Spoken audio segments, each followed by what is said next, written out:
Okay, so again, like a social piece at play where the people around you kind of knowing generally what works for you and what doesn't. And not only do they know, but they respect it.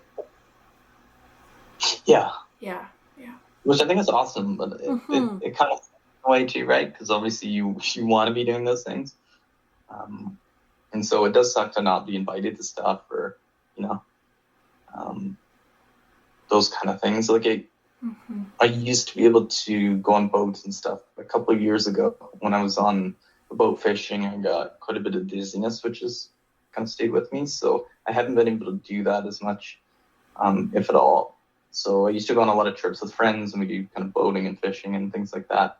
Kind of easy, Mm-hmm. I did do, but I can't do that anymore.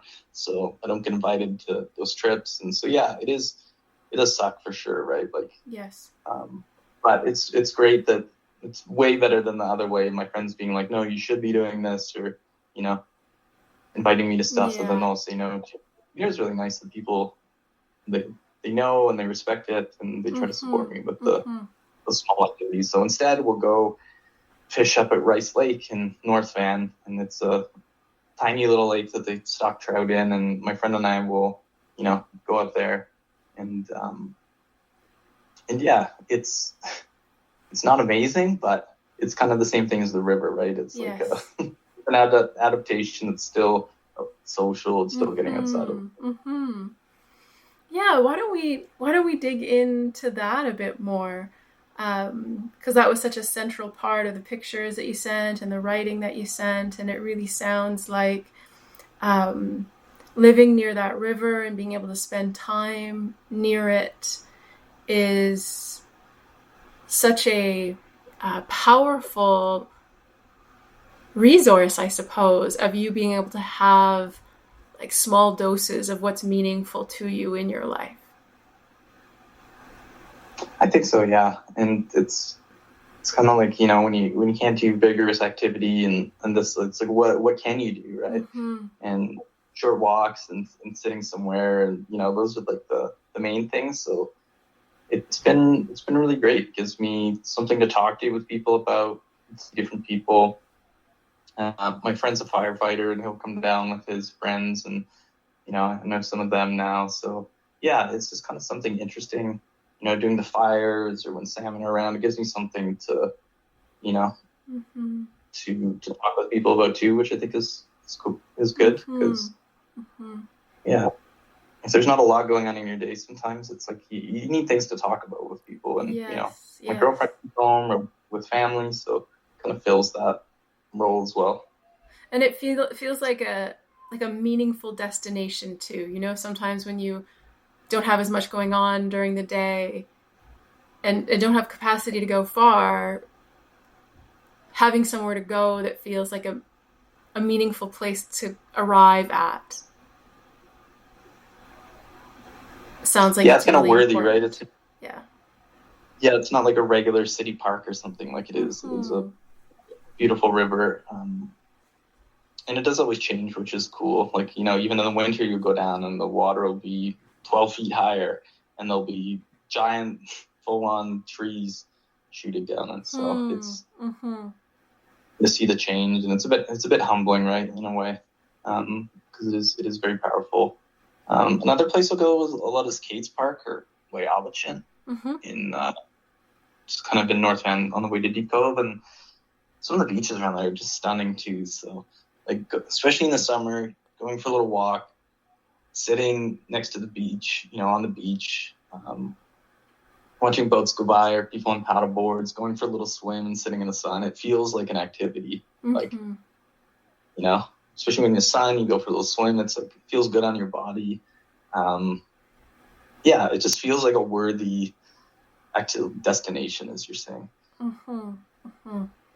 And it like something that came through to me in what you sent me is that like things related to nature and sort of like neighborhood and community and connecting with people stood out as really central to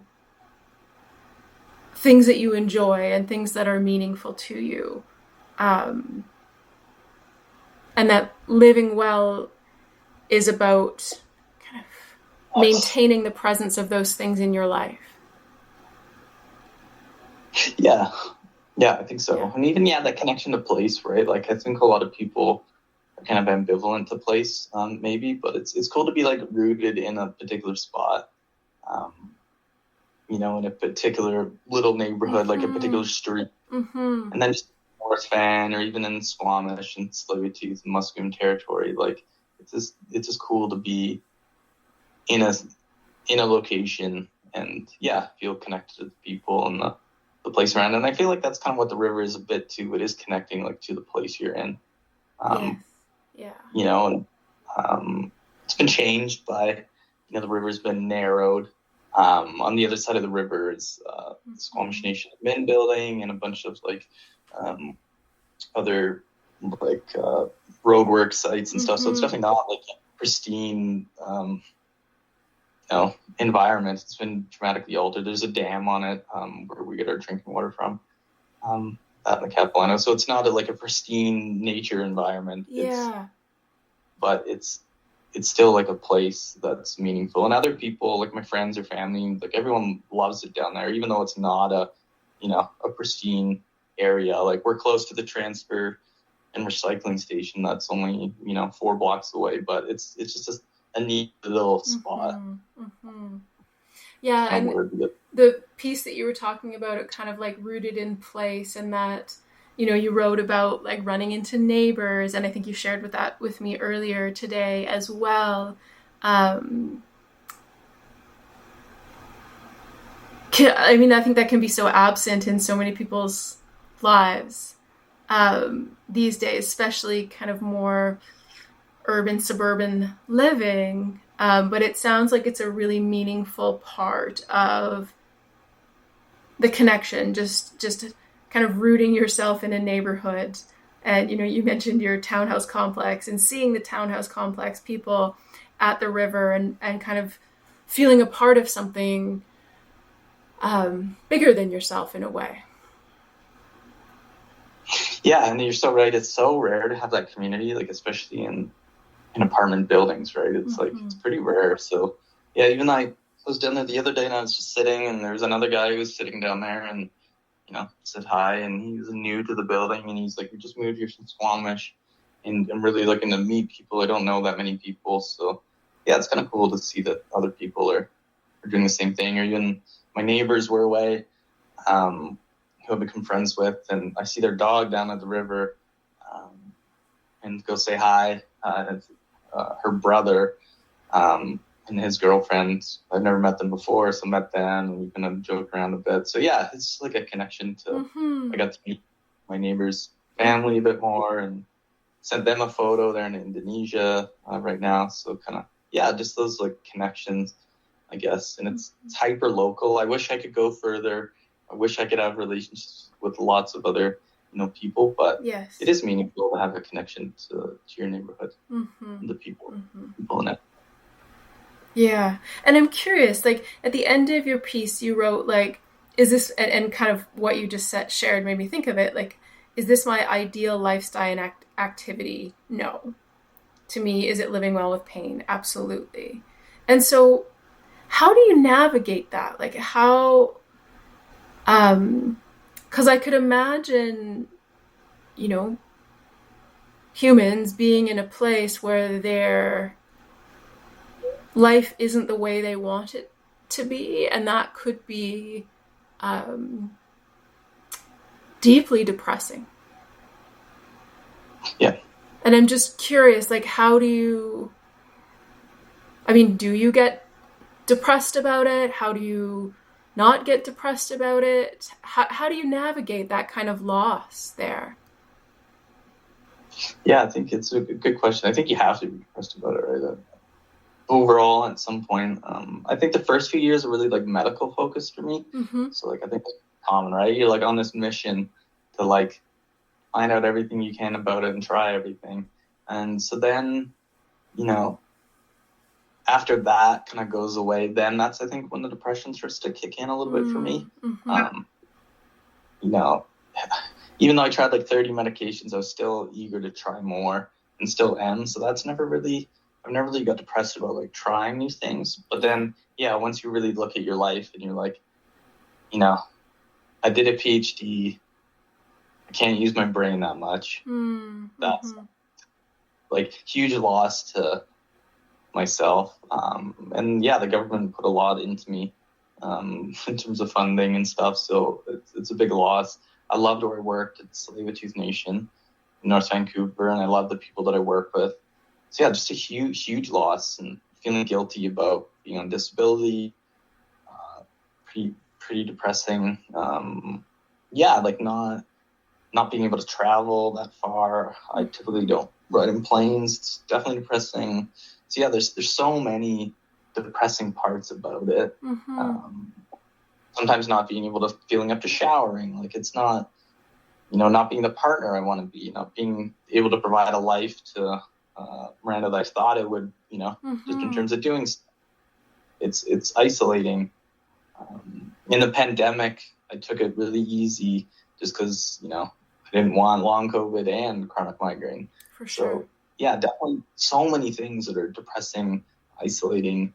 And I think depression has grown, even though I'm still doing well with it, it has grown, I think, as just the years have gone on.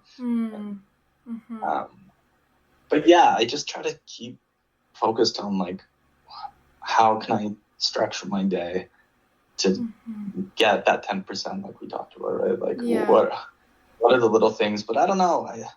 I know people talk about grief and loss a lot, and like with chronic pain, and I think I don't know. I don't know if I fully grappled with it. Okay. I just try to going. It's like, I don't know. Do you know like the pain psychologist Dr. Book? Leslie Book. Anyways, he's a guy I've been working with. He's a psychologist, and he's all about like basically your question, right? Like his tagline: how do you live a life worth living with chronic pain? And he's always about what are those little things you can do, right? Like, can you go to a hockey game? Can you over to watch a hockey game? Can you get a special takeout if you can't go out? Like, what are those tiny things you can do that are slightly better than if you didn't do them? How can you bring in like that tiniest bit of joy, even if you're depressed and you're in constant pain? What are those little glimmers of enjoyment you can bring in? So I don't know. I try to focus on that. I don't know if it's like, I don't know how you should work through these things. Like how do you think people work through the loss of the life they had?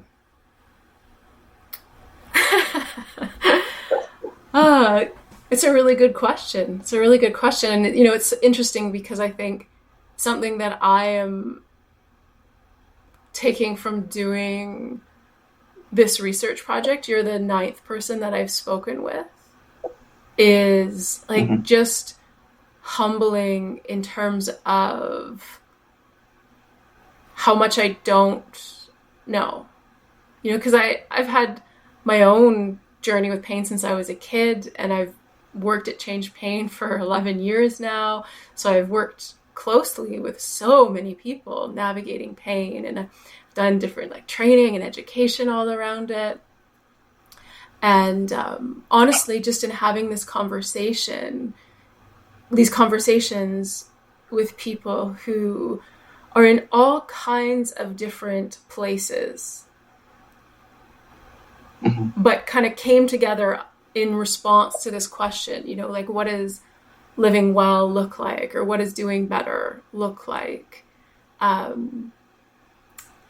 find myself like kind of falling into more just like a humble place in terms of like, well, how do you do the grief loss thing? Because I think like if you ask me that in an empowering class or something like that, like I'd have ideas, and maybe I'd talk about the nature of ambiguous loss and different things like that. But I feel like this whole experience is just guiding me to lean more into there not being an answer, perhaps, Right. in the sense of like an answer that I could give you. Here's how you do it, right? But Yeah. it's like it's an ongoing like individual process that we can talk to people who are doing it and who have lived it and feel like they found some way. I'm hearing that for you, there's real value in not just the doing of the things that are meaningful, but in the actual, like focusing on the possibilities of things that are possible with that 10%. Right. Does that Yeah, I think, land? Like it's not just the doing of them, it's the like mentally, emotionally, it's important to stay connected to that. Is that like, yeah, definitely. Yeah. And I think what you're saying about the grief, I think you're totally right. Like there isn't really an answer. That it's there, right? It's mm-hmm, always there. You think about it. People talk to you about it. They tell you, how sorry they're for you. Like my parents or whatever. They'll talk about their sadness about it. And yeah, mm-hmm, it just doesn't go away.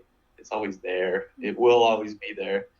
But I think you're right. You just kind of find ways to kind of try to talk about it, try to feel it, but then just try to, accept your life now and focus on this week, this day. So yeah, I think you're mm-hmm, right.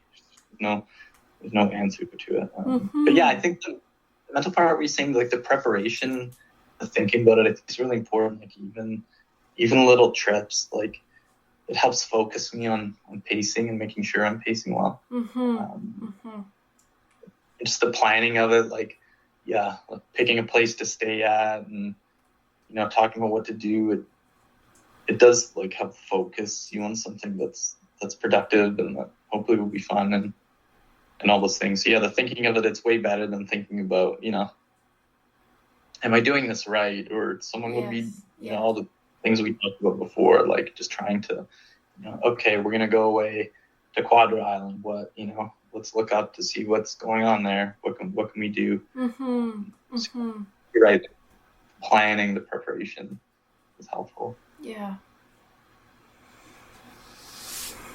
Something else that I wanted to ask about is just the kind of social side of things. And I feel like we've actually touched a lot on social pieces in terms of like socializing and relationships, but just sort of thinking of that, kind of social broader use of the word social, like including things like culture and gender and healthcare and money and the roles you play and where you live and community Mm-hmm. connections and all those different types of things.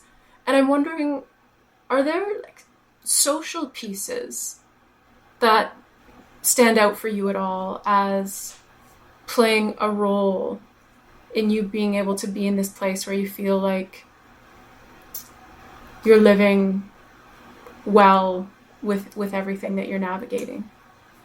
Mm-hmm. Yeah, that's a good question. I think you can probably tell. Like I'm a very privileged person, very educated. I'm male. I'm white. My parents were middle class. I have a family. I have a brother. I have a longtime girlfriend who I live with. So yeah, I have all those all those things in place to make the potential of me living, well, better than a lot of people or most people. So I have all those foundational things. Support of my parents has been just great emotionally, financially. They've helped me do all the go down to Mayo Clinic or try alternative Mm-hmm. things. Mm-hmm. My mom do laundry and stuff. Yeah, I I was at a workplace where I had private disability. It's not inflation adjusted, so it gets a bit rough over the years. But Yeah. it's I have a livable income, which Mm-hmm. is insane. Like I just feel so blessed. I had to fight for it, I had to sue for it. Mm-hmm. Um, Very difficult, but yeah, so grateful to have that. So I can, and I'm not worried about my rent. I'm not worried about food. Mm-hmm. Mm-hmm. I hire a cleaner every 3 weeks because I can't, do laundry and stuff like that. Or it would be a huge trade off if I, you know, Yes. clean from. I wouldn't go to the river. I Mm-hmm. wouldn't go play pitch putt golf. I wouldn't have a flyer. So it's kind of that, like, I have the ability to pay for a cleaner, pay for food delivery, shop at a local grocery store by my house that's more expensive. I have all those, like the ability to do all those things, which make it a lot better. I have the ability, I just applied for CPP disability and got approved. So like I have the ability to do that. So yeah, there's all these like financial things. It's great. Long term, it's scary, right? Because you know, obviously inflation's been 25% since I've had disability. So, you know, in another 10 years, it's going to be 50%. So it's definitely scary for sure. I definitely rely on like my parents or Miranda for that, like, or the government. So it's not a position I want to be in, but very grateful that I have people in my life for that. Yeah, I have a lot of friends who are just very understanding. Like they'll talk to me about it, just about what's going on and how I'm doing. So I'm very grateful for that. It's been tough because, you know, just through life, you have friends move. Probably had like 5 really good friends move away, and it's really hard to make new friends just because you're just not out there doing stuff as much, right? For sure. And it's kind of tougher for like newer people to kind of, I think, get, you know, they're like, you know, this person has a lot of limitations and, you know, they're kind of demanding, I guess, in what they can do or can't do. So I think it's been tough to make new friends. So I'd say I'm feeling a bit more isolated now, just with friends moving away and stuff. So it's definitely something I'm going to try to work out a bit more. I probably had like each year, like one friend move away. And then I've only made like I made one new friend who's a neighbor, like actual close friend, who would say I can call up for anything kind of thing. So yeah, that's definitely challenging. But just trying to focus on all those little, like what can we do, right? Yes. Yeah, I hear that. I hear that broadly in the way that you speak to me, that you'll sort of name something hard and then refocus to something that's like what you do have, what you can do, how you can move forward. That's I notice it as a pattern in your way of speaking about the challenges. Is you're willing to name what's hard, but you don't stay there that long. Does that kind of reflect your process more broadly, just sort of navigating this? Yeah, and I think it's very like repetitive, right? Like every day I'll probably think about something like this probably 10 to 20 times. So yeah, it's very repetitive. But do you think that's healthy in terms of like, acknowledging the thing that's kind of not great, but then kind of refocusing on what you can do? Again, I'm just like in the midst of like, I think it's a really interesting question. And I think, you know, healthy is an interesting word. I'm always a proponent of not taking our thoughts too seriously. I always feel like that tends to bring about positive change in life when we don't take what runs through our head too seriously. I mean, it sounds like a balance of not being in a place of denial, but also recognizing that I imagine part of your capacity to do what you're doing and persevere through what you're persevering through. And again, tell me if it doesn't land, but is made possible by that quick shift of focus. Yeah, I think you're right. I think what else? I just don't know the other way. Like what? I don't know what the other options are. Like if you dwell too much on it, you just live in a place of sadness and grief and depression. So I'll skip over it.